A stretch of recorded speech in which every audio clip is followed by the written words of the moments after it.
Students, am I audible? Yes sir.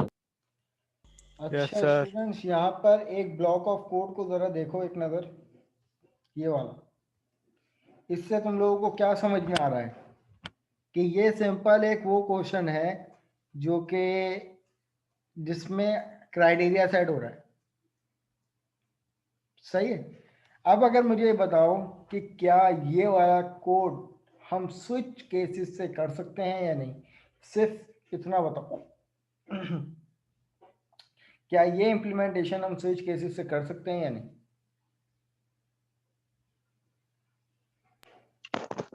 Sir कर सकते हैं। कर सकते हैं। चलो यस करने की सर। कोशिश करते हैं, करने की कोशिश करते हैं। ओके।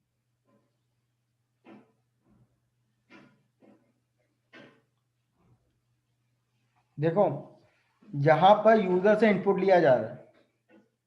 एक यूजर से जी इनपुट सर। लिया जा रहा है किस पे? इंटीजर। अब यूजर एक वैल्यू इंटीजर इनपुट करेगा। इफ क्या कर रहा है? उस इनपुट से कंडीशन चेक कर रहा है। सही है। अब समझना इस बात को कि अगर मैं यहाँ पर ये वाले कोड को मैं इस तरीके से लिखूंगा। फॉर एग्जांपल मैंने यहाँ पे कह दिया कि भाई इंटर दी ऑब्टेन मार्क्स, और यहाँ पर डबल टाइप एक फॉर एग्जांपल मैंने इंटीजर टाइप एक वेरिएबल ले लिया नंबर का। सही। और मैंने यहाँ पे कह दिया कि भाई इंटीजर डॉट पार्ट्स, और ये आ जाएगा कंसोल डॉट रीड लाइन। ये यूजर से इनपुट आ गया। अब मैंने लगाया स्विच केस। स्विच केस को चाहिए नंबर की वैल्यू। अब बताओ मुझे ये वाला ब्लॉक कैसे बनाओगे? कि यहाँ पे कहा हुआ है कि कंडीशन क्या है कि अगर obtain marks greater than equal to 90 होंगे तो ए ग्रेड बनेगा। अगर मैं यहाँ पे केस बनाने की कोशिश करूं, चलो मैंने एक केस बना दिया यहाँ पर कि अगर number greater than equal to 90 होंगे, ये केस, क्या ये एक्सेप्ट करना चाहिए? तो फिर मैं पूछ रहा हूँ कि क्या ये चीज पॉसिबल है स्विच केसेस से या नहीं?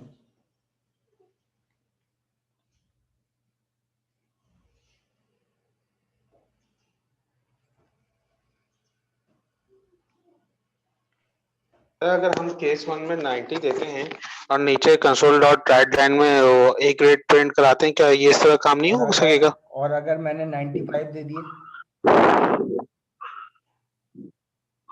तो सर और का स्टेटमेंट नहीं लग सकता इसमें? और का यहाँ पर मैं यस सर। शायद रूल मिस कर रहे हो। मैंने तुम लोगों को शुरू में रूल बताया था स्विच का। क्या रूल था? कि स्विच को उसके पैरेंथेसिस में चाहिए होता है या तो कोई एक वैल्यू या तो कोई एक्सप्रेशन, बना या रिजल्ट चाहिए हो। लेकिन क्लास यहाँ पे नोटिस कीजिए, यहाँ पे कंडीशंस हैं और कंडीशन पे एक रिजल्ट मिल रहा है। हर कंडीशन पे रिजल्ट मिल रहा है। हमें नहीं पता कि क्या कंडीशन होगी। यहाँ तो यूजर एक इनपुट कर देगा, अब उस पर इन क्राइटेरिया पे सेट होगा एक रिजल्ट। बट क्लास यहाँ पर भी यूजर इनपुट कर रहा है और वो यूजर इनपुट यहाँ पे आ रहा है। अब स्विच केस जो अगर हम लगाएंगे तो केसेस में इस टाइम एक इंटीजर वैल्यू की जरूरत है, लेकिन यहाँ पे हम दे रहे हैं मैक्सिमम नंबर सेट करेंगे। तो अब कितने केसेस बनाओगे? जुम्मा हो जाएगा। तो वो मुझे सिर्फ ये बताओ कि एक क्या ये मैक्सिमम अप्रोच नंबर सही है? ऐड कर। चलो अगर फॉर एग्जांपल, चलो मुझे करके दिखाओ यहाँ पर। गलत भी करो, करके दिखाओ, लेकिन किस तरीके से अचीव करेंगे? क्या करूं? यहाँ पर मैक्सिमम नंबर मैंने 100 दे दिया। अब क्या करूं? कंसोल डॉट राइट लाइन में क्या करूं? चलो मैंने लिख दिया कि भाई ए प्लस ग्रेड, और इसको लेकिन ब्रेक सर ये कर दूं। प्रिंट तो उसी सूरत में होगा ना, ए प्लस ग्रेड के जब 100 नंबर दिए जाएंगे, वरना देन तो प्रिंट नहीं होगा। हाँ यही मैं कह रहा हूँ ना। तो सिर्फ अगर हम ए प्लस की बात करो तो ए प्लस के ही 10 केस बन जाएंगे ऐसे। तो तो सर फिर तो ये नहीं हो सकता है। तो यही मैं आप लोगों से पूछना चाह रहा था कि क्या ये वाला ब्लॉक स्विच केसेस से इंप्लीमेंट करेंगे, तो यहाँ पे ये लिमिटेशन आती है स्विच केसेस और इफ एल्स में। तो if else is more efficient then switch cases, इसलिए इसको कहते हैं कंडीशनल स्ट्रक्चर्स। लेकिन स्विच केसेस हम इसलिए लगाते हैं कि जो काम इफ एल्स से होता है तो वो काम स्विच से हो सकता है, लेकिन हर काम स्विच से नहीं होता, हर काम स्विच से नहीं होता। हम इफ का वो काम स्विच से कर सकते हैं जो स्विच कर सकता है, और इसलिए स्विच इस्तेमाल करते हैं ताकि उसका कोड जरा एज कंपेयर टू इफ जरा एफिशिएंट होता है, सुलझा हुआ होता है, समझ में आने वाला होता है। बट स्विच केसेस में क्लास लिमिटेशन है। स्विच केसेस को चाहिए होता है एक बनाया रिजल्ट। अब नम में कोई एक वैल्यू ऐसी होगी जिस पर कोई ना कोई डिसीजन होना होगा, या तो डिफॉल्ट हो रहा होगा या तो कोई लिमिटेड डिसीजन हो रहा होगा, बट लेकिन हो रहा होगा कुछ ना कुछ। लेकिन अगर हम यहाँ पर सिर्फ एक क्राइटेरिया सेट करने बैठे तो भाई एक केस हमारे पास 100 का बन जाएगा, एक केस 99 का बनेगा, और ऐसे तो सिर्फ ए ग्रेड के लिए हमारे कितने केसेस बन जाएंगे। इसी तरीके से अगर मैं यहाँ पर केस की बात करता हूँ तो केस नंबर 89, इसी तरीके से केस नंबर जो है वो 897। तो ये कहाँ तक कि कितने केस बनेंगे सिर्फ एक ही क्राइटेरिया, और कोड तो बहुत लंबा हो जाएगा। तो बजाय इसके कि हम इफ एल्स से फिर भी अचीव तो हो जाएगा, ये नहीं कह रहा कि नहीं हो सकता, लेकिन उसके लिए एक एफिशिएंट कोड नहीं बनेगा जनाब। ये चीज समझ में आ रही है सबको? तो ये हमारे पास लिमिटेशन है किसकी, इफ एल्स और स्विच की। अब क्लास मैनुअल को ही फॉलो करते हुए आगे बढ़ते हैं कि ये एग्जांपल इन्होंने दे दी कि यहाँ पे बताया हुआ है nested if. Nested if else statement are inside other if else statement, कि इफ के अंदर इफ एल्स बना लो तो ये भी नेस्टेड इफ एल्स बन जाएगा, और एल्स के ब्लॉक में इफ एल्स बना लो तो ये भी नेस्टेड इफ बनेगा। तो अब यहाँ पे देखें, जब भी ये वाली कंडीशन आ जाएगी ना, ये वाली के जहाँ पे रेंजेस की बात आ जाएगी, भाई रेंज यहाँ से लेकर यहाँ तक, तो आप आंखें बंद करके इफ एल्स का कॉन्सेप्ट लगाओ। वहां पे स्विच लगाना बेवकूफी है, कोड बहुत लंबा हो जाएगा, इरिटेट हो जाओगे लिख लिख के। तो method to select from multiple choice, अब ये रीजन बता रहे हैं भाई क्यों। Example input numeric grade to convert the letter of grade. आप यहाँ पर यूजर इनपुट दोगे और वो रेंज से आपका डिसीजन लेगा। तो ये रेंज कौन लेगा, ये स्विच केसेस नहीं लेगा, ये इफ एल्स लेगा। स्विच केसेस भी ले सकता है लेकिन उतने नंबर ऑफ केसेस बनेंगे, इस तरीके से फिर लंबी हो जाएगी वो। तो ये पूरी लिस्ट किसके लिए हो जाए, एक ग्रेड के लिए, तो इतना बड़ा कोड सिर्फ एक ग्रेड के लिए हो जाएगा। फिर बी ग्रेड के लिए भी 10 लाइन ऑफ कोड लिखो, फिर सी ग्रेड के लिए भी 10 लाइन ऑफ कोड लिखो, तो बहुत इरिटेट हो जाएगा। हो तो जाएगा लेकिन कोड बहुत लंबा हो जाएगा। ये नहीं कह रहा कि भाई नहीं होगा। तो क्लास यहाँ पर बजाय इसके कि हम 100 लाइन ऑफ कोड लिख के हम 10 लाइन ऑफ कोड में वो वाला काम कर सकते हैं, ये कर लिया हमने। इसी तरीके से यहाँ पर एग्जाम्पल नंबर 2 दिए कि नेस्टेड इफ का कॉन्सेप्ट क्यों दिया है कि भाई इंटर करवा रहे हैं भाई यूजर नेम, और यूजर नेम एक इनपुट लिया जा रहा है। अच्छा क्लास एक चीज मैं आप लोगों को बता दूं, देखें अगर मैं यहाँ पे इसकी डेटा टाइप कर दूं डबल या फ्लोट, तो क्या ये चीज एक्सेप्टेबल है? चलो मैं डबल कर देता हूं इधर, तो क्या ये एक्सेप्टेबल है?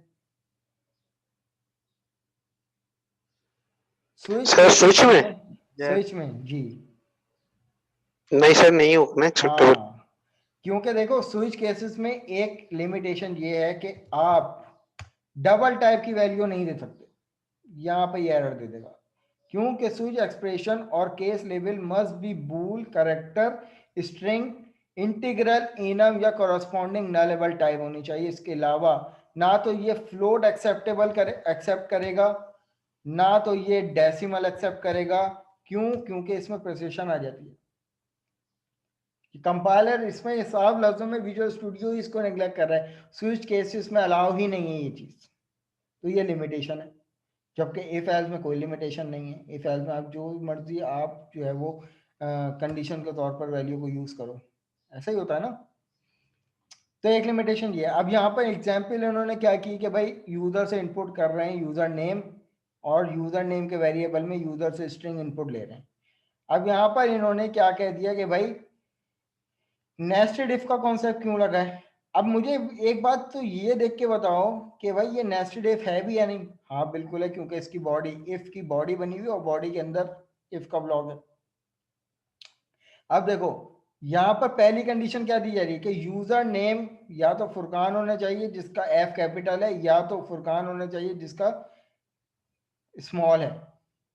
ठीक है, एफ स्मॉल है। फिर कंसोल डॉट राइट करके इन्होंने कहा कि भाई अब इंटर करो पासवर्ड। अब पासवर्ड यूजर से इनपुट किया जाए। पासवर्ड कब लिया जा रहा है? जब पहले यूजर इनपुट आपका, यूजर नेम आपका सही होगा तभी वो पासवर्ड मांगेगा, वरना आपसे पासवर्ड ही नहीं मांग रहा। तो ये क्या आ गई, ये स्टेप बाय स्टेप कंडीशन आ गई, इसलिए हमारे पास नेस्टेड इफ का कॉन्सेप्ट लग रहा है। राइट, ये बात सबको समझ में आती है? एक्नॉलेज करो प्लीज। अगर आपकी यस पहली सर। कंडीशन ही, अगर यूजर नेम ही वो गलत दे देगा तो वो आपको डायरेक्ट वो पासवर्ड मांगेगा ही नहीं, आपसे डायरेक्ट कह देगा पहले यूजर नेम सही दो। तो this is called the nested condition. तो नेस्टेड कंडीशन हम इसलिए इस्तेमाल करते हैं। अब ये बात कर रहे हैं स्विच केसेस के। भाई स्विच केसेस क्या होते हैं? The switch multiple selection statement perform different action based on the value of an expression. अब ये क्या करता है, ये भी डिफरेंट एक्शन परफॉर्म करता है लेकिन based on the value of expression, या तो कोई एक वैल्यू के बिहाफ पर या किसी एक एक्सप्रेशन के बिहाफ पर। इसको मिलती है हमेशा एक वैल्यू प्रॉपर, चाहे वो कंडीशन के थ्रू ट्रू और फॉल्स में वैल्यू मिले या कोई एक्चुअल वैल्यू हो। ठीक है, हमने पहले सेशन में ये काम किया था कि भाई हमने एक एक्सप्रेशन पास कर ली थी, तो फिर उसके केस या तो ट्रू में बन रहे थे या तो फॉल्स में बन रहे थे, उसके अलावा कोई तीसरी वैल्यू नहीं थी, एक्सेप्ट ही नहीं कर रहा था उसका केस। तो ये रूल है इसका, each action is associated with the value of the constant integral expression, constant string expression that the expression में बी एज्यूम। तो या तो भाई यहाँ पे कोई इंटीग्रल एक्सप्रेशन आ सकती है, जैसे कि 15 डिवाइड बाय 10 हमने ग्रेटर देन 10 किया था, इस टाइप की। या तो कोई स्ट्रिंग एक्सप्रेशन आ सकती है कि जैसे कि हमने अभी एग्जांपल की थी कॉफी शॉप वाली, जिसमें यूजर इनपुट ले रहे थे, वो स्ट्रिंग में ले रहे थे। तो 1 2 बजाय वो था लेकिन वो इनपुट स्ट्रिंग में ले रहा था, तो इसलिए तो उसका स्ट्रक्चर यहाँ पे ये बनाया हुआ है कि स्विच का कीवर्ड आता है, उसके बाद कोई ना कोई, या तो कोई एक्सप्रेशन हो सकती है या तो कोई वैल्यू हो सकती है कोई वेरिएबल के थ्रू। अगर अब यहाँ पर देखें केस में क्या कहा हुआ है, इंटीजर वैल्यू 1। अब यहाँ पे इंटीजर सेलेक्टर है ना, कोई इंटीजर वैल्यू है इसके अंदर, तो यहाँ पर केस भी इंटीजर होनी चाहिए। अगर यहाँ पे कोई स्ट्रिंग वैल्यू है तो यहाँ पर केस भी स्ट्रिंग होनी चाहिए। हमने डे ऑफ वीक, डे का वेरिएबल बनाया था, तो जिसकी टाइप क्या थी, डे ऑफ वीक। तो यहाँ पे हम लोग क्या कर रहे थे, day of week dot Sunday dot Saturday dot Friday. तो केस की वैल्यू भी सेम इस सेलेक्टर के जैसी होनी चाहिए, ये शर्त है इसकी। अब गालिबन यहाँ पर इसका फ्लो चार्ट क्या है? भाई फ्लो चार्ट कुछ ऐसा है, आप लोगों को अगर स्विच केसेस का फ्लो चार्ट बनाने को दे दिया जाए तो आप इस तरीके से बनाएंगे। केस पर होंगे डिसीजन ट्रू और फॉल्स का। सही है, अगर केस सही हुआ तो ठीक है, वरना वो सर स्विच जो कर लैब का जाएगा आपको एग्जाम दूसरे होता है पेज पे। उसमें, जी सर जो लैब का एग्जाम वगैरह होगा, जो फाइनल लैब टास्क होता है, हम्म। उसमें सर फ्लो चार्ट तो नहीं होगा ना? यार दे दिया जा सकता है वैसे, अच्छा तुमने आइडिया दे दिया, दिया जा सकता है वैसे। अच्छा सर। कि थैंक सर यू सो ये तो हम मच। लोग थ्योरेटिकल कर सकते हैं, लेकिन वो अगर हम लोग वैसे उस मजाक पे कर रहा हूँ, कंपाइलर पे वैसे मजाक कर रहा हूँ, तफरी कर रहा हूँ। वैसे ऐसा होगा नहीं, क्योंकि इसमें टाइम चले जाएगा बहुत ज़्यादा। आप लोगों को सवाल दिए जाएंगे, कोड बेस आप लोगों को इम्प्लीमेंट करके देने होंगे। सही है। सर एग्जाम में फ्लो चार्ट वगैरह तो नहीं बनाना होता ना? तो सर यहाँ पर हमारी अब डिग्री देखो का सबसे मुश्किल कोर्स कौन सा होने वाला है? से बनाओगे इसको, देख लो भाई। केस केस का नाम यहाँ पे लिखोगे। अब देखो एक तुम लोगों को और चीज बता दूं, शायद तुम लोगों को पता हो कि जो कंडीशन से पहले जो ब्लॉक बनता है ना, जिसमें तुम लोग अपनी स्टेटमेंट इनपुट आउटपुट वगैरह देते हो, उसमें तुम लोग अपना इनपुट आउटपुट वाला कोड भी दे सकते हो। कि जैसा कि फॉर एग्जांपल यहाँ पे इंटर द ऑब्टेन मार्क्स, मैंने यहाँ पे इंटीजर एक वेरिएबल लिया, तो यहाँ पे मैंने कह दिया कि भाई इंटीजर डॉट पार्ट्स, और यहाँ पे आके कंसोल डॉट रीड लाइन। अब ये वाला जो कोड है उसमें क्या है कि भाई यूजर से इनपुट लिया जा रहा है, तो तुम लोग क्या करो, इस पूरे कोड को कॉपी करके फ्लो चार्ट के ब्लॉक में पेस्ट कर दो, तो उससे ये आइडेंटिफाई हो जाएगा कि इस ब्लॉक से ये यूजर इनपुट आ रहा है और इस यूजर इनपुट पे ये डिसीजन हो रहा है। ठीक है, ऐसा भी कर सकते हो तुम लोग, और बहुत सारी जगह फ्लो चार्ट ऐसे भी यूज हुए हैं जो तुम लोगों ने कोड के किए हैं। अभी मैंने खैर टास्क तुम लोगों का चेक नहीं किया, तुम लोगों को कोई टास्क दिया था ऐसा जिसमें फ्लो चार्ट वगैरह बनाने को दिया हो? नहीं सर, अभी तक तो नहीं दिया था, सिवाय फर्स्ट के। हाँ, फर्स्ट के अलावा सर नहीं दिया। फर्स्ट लैब में दिया था। पहले ही दिया था। चलो सही है। नहीं सर। तो तुम लोगों को मैं हिंट बता रहा हूँ, इस तरीके से कर सकते हो तुम लोग। अगर कोड भी देना चाहो ना इनपुट आउटपुट बॉक्स में, तो कोड भी डाला जा सकता है, उस पर कोई एतराज नहीं करेगा आप लोग। बट सर एक डायमंड बना के में बता दें जरा। नहीं, हाय हाय, बड़े मजे आ रहे हैं, बना के दिखा दें। सर मजे की क्या बात है, ऐसे ही समझ आएगा ना, तुम लोग बनाओगे, ऐसे ही बता समझ तो आएगा रहा हूँ ना। बहुत ये, तेज हो रहे हो। बता तो रहा हूँ, ये बता तो रहा हूँ, देख तो लो। केस, अब जैसे यहाँ पर केस नंबर ए है ना, अब तुम लोग यहाँ पे क्या करोगे कि जैसे फॉर एग्जाम्पल यहाँ पर स्विच लगाया, स्विच लगाने के बाद मैंने यहाँ पे एक केस बना दिया कि भाई केस 10, ये केस बन गया, और इस पर कौन सा कोड रन होना चाहिए मेरे पास, for example this is 10, for suppose मैंने कोड बना लिया और इसको ब्रेक कर दिया। तो अब गालिबन तुम लोग क्या करोगे, जब इसका फ्लो चार्ट बनाने बैठोगे ना, इसका जब फ्लो चार्ट बनाने बैठोगे तो क्या करोगे, ये जो डब्बा नजर आ रहा है ना ये वाला, इस डब्बे में ये वाला कोड उठा के फेंक दो, इस डब्बे में ये वाला कोड, तो तुम्हें लिखने की जरूरत नहीं है फिर, ताकि और क्लियर हो जाए भाई ये वाला ये केस ये है, और इस पे जो डिसीजन होगा यकीनन या तो ट्रू का होगा या तो फॉल्स का होगा। अगर फॉल्स का होगा तो वो दूसरे केस में देख लेगा कि भाई यहाँ पर अगर तुम लोग बना दो दूसरा केस, केस 9 का, तो अब ये 9 की बॉडी को रन करेगा, दिस इज 9, और गालिबन इसको ब्रेक कर दो, और अगर कुछ नहीं तो डिफॉल्ट चल जाएगा, तो ये आ गया डिफॉल्ट, और ये आ गया console dot write line default. But keep that in mind के भाई diamond always provide 2 nodes, one for the true and second for the false. अब देखो यहाँ पर देखो, केस अगर ये वाला ट्रू हो रहा है तो ये अपनी बॉडी को रन कर रहा है और ब्रेक करके पूरे प्रोग्राम को ब्रेक कर रहा है। ये समझ में आ रही है चीज कि ब्रेक हो रहा है। अब देखो कोड रन होने के बाद ब्रेक होगा, तो ये पूरे प्रोग्राम को क्या कर रहा है, ब्रेक कर रहा है। नहीं तो क्या हो रहा है, ये ब्रेक करके हो सकता है किसी और केस में चला जाए, जाने को जा सकता है, क्योंकि देखो यहाँ पे इसकी एक नोड यहाँ पे भी जा रही है, जैसे हमने गो टू की स्टेटमेंट ली थी, तो यहाँ पर गो टू भी लिख सकता है। कोड के बाद कुछ भी हो आप प्रोवाइड, अगर केस आपका फुलफिल नहीं हो रहा, फॉल्स हो रहा है, तो आप इसको ले जाओ दूसरे केस के डायमंड के साथ, इसको जोड़ दो। तो इसका हरगिज मतलब नहीं है कि इसमें 3 नोड जा रही है, नहीं, एक नोड इसमें इनपुट की है और एक नोड इसकी ट्रू की है, एक फॉल्स की है, सही है, और ये इसका दूसरा केस है। समझ में आ रही है इस तरीके से, और कुछ नहीं तो डिफॉल्ट एक्शन, अगर ये आपके लिमिटेड केस हैं, नहीं तो आप आ जाओगे डिफॉल्ट एक्शन में, फिर ब्रेक। इस तरीके से आप लोगों का फ्लो चार्ट बनेगा। अब यहाँ पे कुछ एग्जाम्पल इन्होंने, अब यहाँ पर इन्होंने एग्जाम्पल ली है ये वाली, first number second number result, first number second number, और उसके बाद एक कैलकुलेटर की एग्जाम्पल इन्होंने ले ली, जैसे कि हमने कॉफी शॉप की एग्जाम्पल ली थी। अब यहाँ पे स्ट्रिंग से इनपुट मांग रहे हैं, स्ट्रिंग अगर प्लस होगा तो 2 नंबरों को प्लस करवा देगा, अगर स्ट्रिंग जो है वो माइनस होगा तो 2 नंबरों को माइनस करवा देगा। यानी अगर मैं आप लोगों से कहूं कि भाई अब इसका फ्लो चार्ट भी, चलो एक काम करते हैं, इसकी इम्प्लीमेंटेशन करने की कोशिश करते हैं। एक एग्जाम्पल ले लेते हैं, यहां पर हमने कहा कि भाई इंटर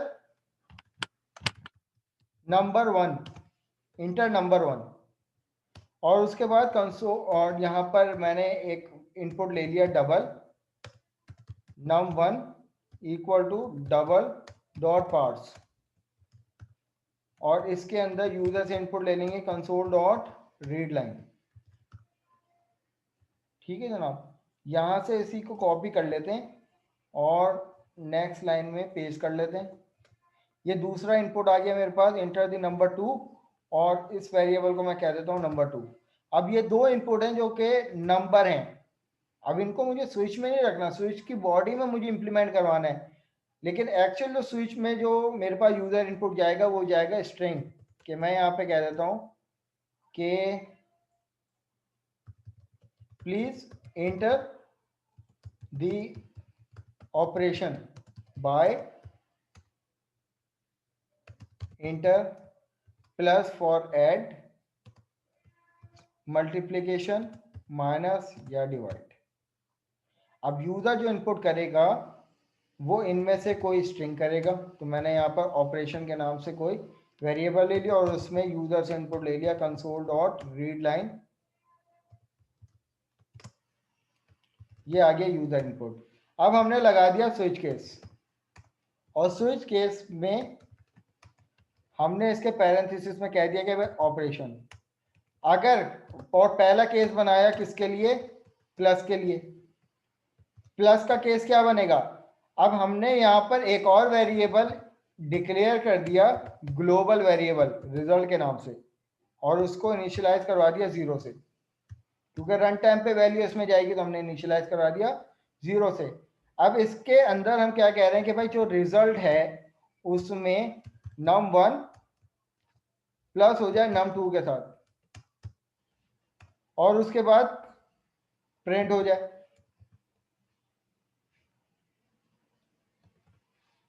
प्रिंट हो जाए क्या, addition of number 1 and number 2 is, और उसके बाद आप यहाँ पर कॉन्केटिनेट करवा के रिजल्ट लिख दो और इसको ब्रेक कर दो। ये आपका बन गया पहला केस।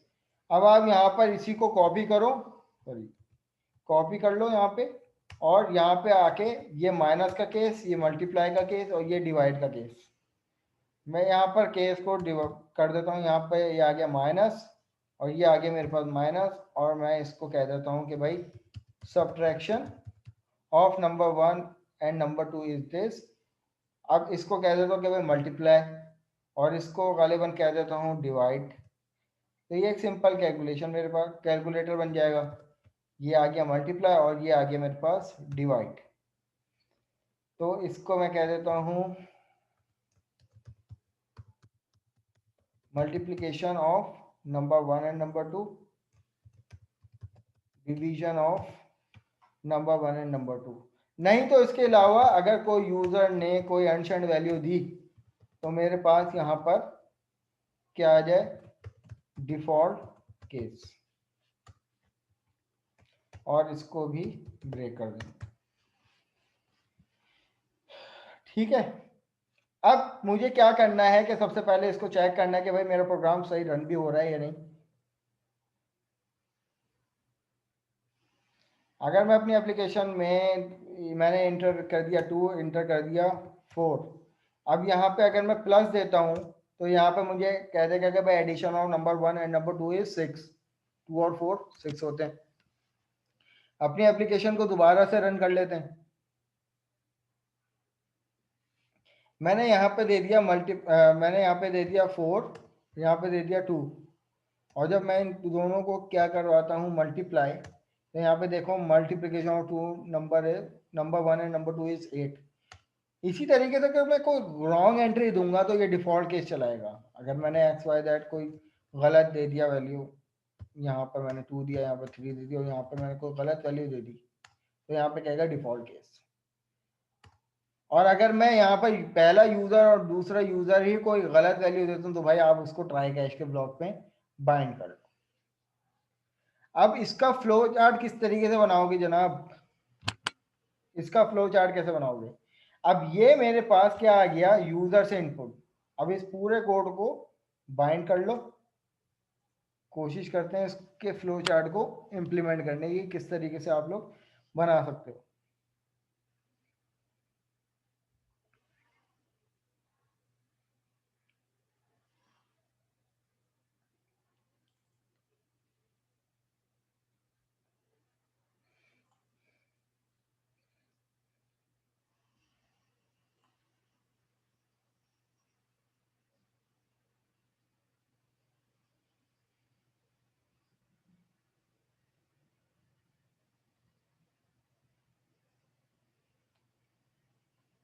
अब ये वाला जो मेरे पास बॉक्स होता है वो किसका होता है, फॉर्मूले का या इनपुट आउटपुट का, कौन बताएगा ये कौन सा सर ब्लॉक ये होता है इनपुट मेरा, आउटपुट का होता है। इनपुट आउटपुट का होता ये है। इनपुट इनपुट के लिए आउटपुट। होता है। हाँ जी ठीक सर। है, ऐड टैक्स कर लो इस पे जाके और ये पूरा कोड पेस्ट कर दो इस पे जाके, आप ये वाला काम भी कर सकते हो। ठीक है, अब ये पहला यूजर इनपुट आ गया, इनपुट आउटपुट के भाई पहला इनपुट इसमें आ रहा है, दूसरा इनपुट इसमें आ रहा है। अब कोड आगे पीछे हो जाए वो होगा, ये डिपेंड करेगा साइज पर, साइज बढ़ा दोगे तो ये मैनेज हो जाएगा उसी हिसाब से। ये आ गया पहला इनपुट। अब उसके बाद आपका जो दूसरा इनपुट होगा वो इंपॉर्टेंट है। वो इनपुट क्या है भाई, वो इनपुट ये है कि आप एक स्ट्रिंग भी तो इनपुट ले रहे हो, पहले इनपुट के बाद आप ये वाला इनपुट ले रहे हो, और ये वाला इनपुट क्या है कि भाई स्ट्रिंग। अब इस स्ट्रिंग पे क्या होगा कि ये होगा, अब इस स्ट्रिंग पे इनपुट होगा कि भाई स्विच केसेस कंडीशंस लगेंगी, आप इसको इससे जोड़ दो क्योंकि इसके बाद ये वाला फ्लो है। अब ये वाले फ्लो के बाद हमारे पास केसेस स्टार्ट हो जाएंगी। अब आप यहाँ पे पहला केस बनाओगे कौन सा, डायमंड का। इंसर्ट में जाओगे, इंसर्ट में जाने के बाद आपको ये वाली शेप मिलेगी, कौन सी, डायमंड की कहीं नजर आ रही है ये वाली। अब आप यहाँ पे लिख दो, इस डायमंड पूरे शेप में लिख दोगे आपका ये वाला कोड, और ये हो जाएगा ये वाला, यहां से कॉपी करो और यहां पर लाके पेस्ट कर दोगे।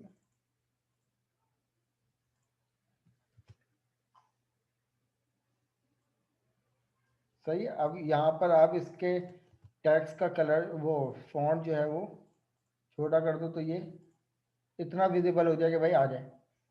तो कहने का मकसद ये आपका पहला केस आ जाएगा। अब इस केस में आप नोट जोड़ दो कि भाई अगर ये वाला केस चलेगा, अगर प्लस होगा तो भाई क्या होगा कि भाई ये वाला कोड चल जाएगा, वरना ब्रेक होके दूसरे केस पे चले जाएगा, माइनस के केस पे, फिर तीसरे केस पे चले जाएगा।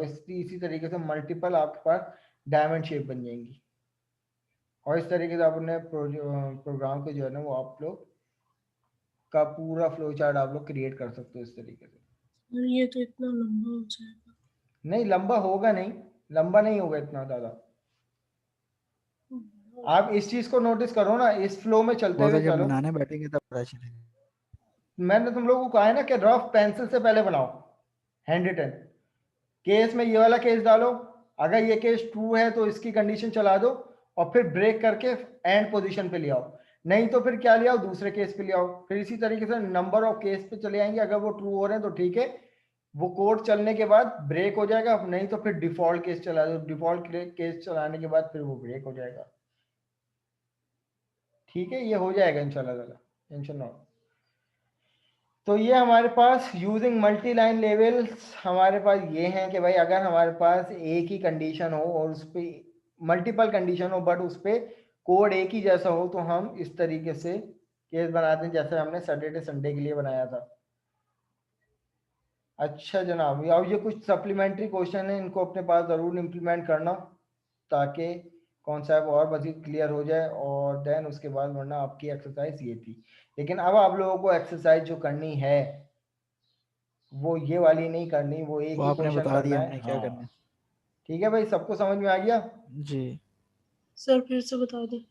सवाल आप लोगों को ये करना है कि हमने कॉफी शॉप वाली एग्जांपल ली थी कि भाई आप लोगों ने यूजर इनपुट करना है कि 1 2 या 3 में से अगर 1 स्कोप लोगे तो आपका स्मॉल का बाय। लेकिन अब आप लोगों को उसमें एक और इनपुट ये लेना है कि how many number of scope you want. अगर आप 1 स्मॉल स्कोप चाहते हो तो स्मॉल स्कोप में भी ये बताओगे कि भाई कितने नंबर ऑफ स्मॉल स्कोप।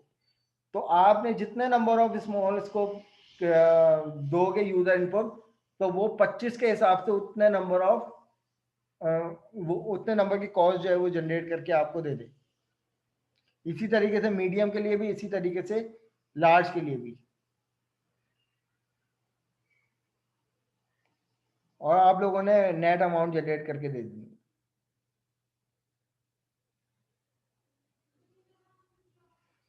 ठीक है, तो गालिबन ये आप लोगों का एक अदद टास्क है जो आप लोगों ने करना है।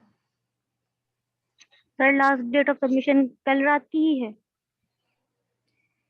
कल रात की।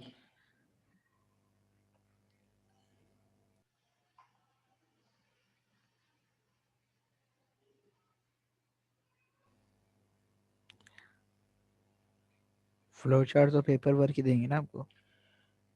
हाँ, इसका फ्लो चार्ट जो है ना वो पेपर वर्क में दे देना, लेकिन भाई मैं फिर बता रहा हूँ पेपर वर्क में ऐसे देना कि मुझे समझ में आ जाए। मैं किसी से कोई सफाई नहीं मांगूंगा, अगर मुझे समझ में नहीं आएगा मैं काट दूँ। सर A4 पेपर पे। आपकी अपनी मर्जी है, आप अपनी नोटबुक पे बना के दे दो, जो भी आपके पास है। पेपर लेने की जरूरत नहीं है, स्पेशली नोटबुक है, डायरी है, जो भी है, बस उसका स्क्रीनशॉट इतना विजिबल हो कि भाई मुझे नजर आ जाए, फ्लो समझ में आ ओके जाए, सर। साफ सुथरा बस बनाना आप लोग। ओके। ठीक है जनाब, बाकी अब सीआर यहाँ क्लास पर में सबसे बड़ी अपनी चार्ट पेपर पे भी बना सकती क्लास को जो है यहाँ पर एंड करते हैं, और आप लोग मुझे अटेंडेंस दे दो।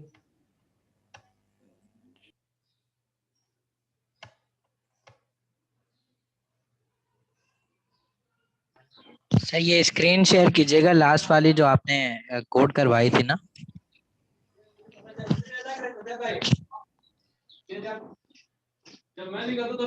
माइक बंद कर यार मेहदी भाई, माइक बंद कर दो। माइक बंद है मेरी जान, क्या हो गया? तो अभी खोल दिया दोबारा।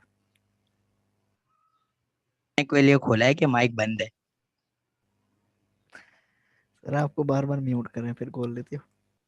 फहद एल्गोरिथम वगैरह सब बनाना है। जब सर क्लास में मौजूद। ये सोने का नतीजा है। हाँ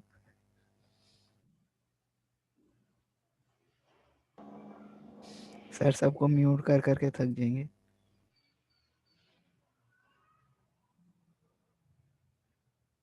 अब बोलो सालो। अच्छा जी,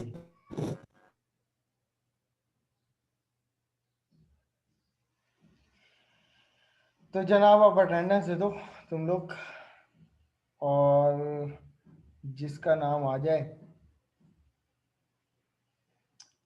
वो जो है वो वॉइस में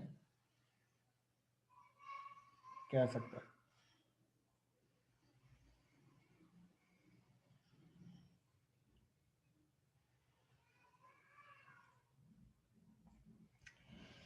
सैयद शौजब अब्बास।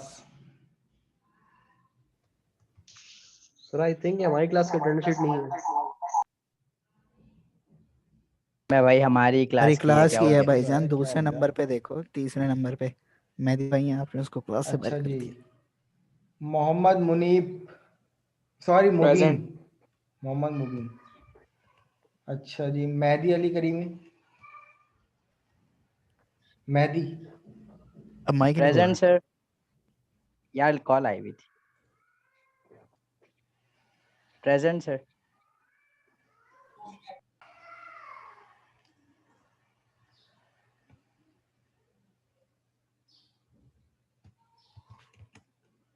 आदिल अली, आदिल अली।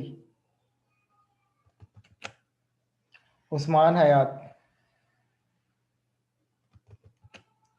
Mohammad Kashif, present sir.